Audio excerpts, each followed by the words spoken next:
Saudara, kita berlanjut ke informasi berikutnya. Seorang petugas kebersihan RSUD Syam Rabu, Bangkalan ditangkap karena mengintip dan merekam orang yang sedang mandi di asrama rumah sakit.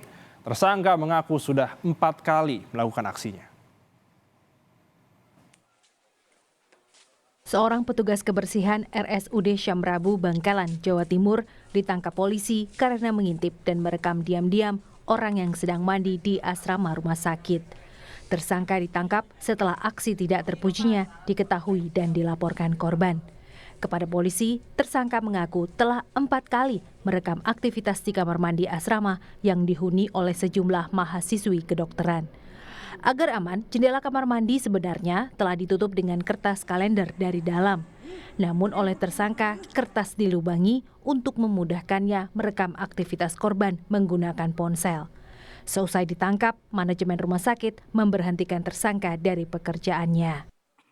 Menghimbau ke yang lainnya, ke teman-teman lainnya, khususnya cleaning service di rumah sakit kami, agar tetap menjaga etika, perilaku yang baik, sesuai dengan aturan yang ada di rumah sakit. Setelah diinterogasi 4 kali melakukan terhadap korban yang sama.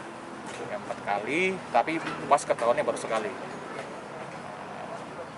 Dan modusnya memang hanya untuk pribadi, untuk koleksi pribadi, merekam itu untuk pribadinya. Itu mahasiswi apa? Mahasiswi kedokteran.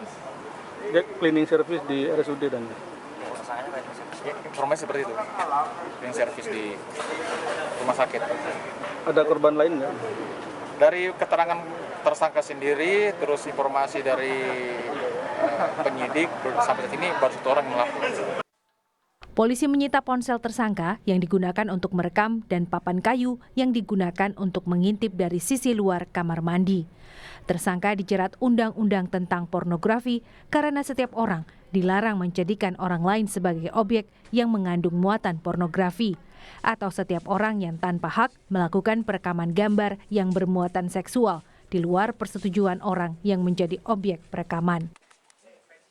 Didin Muhyiddin, Kompas TV, Bangkalan, Jawa Timur.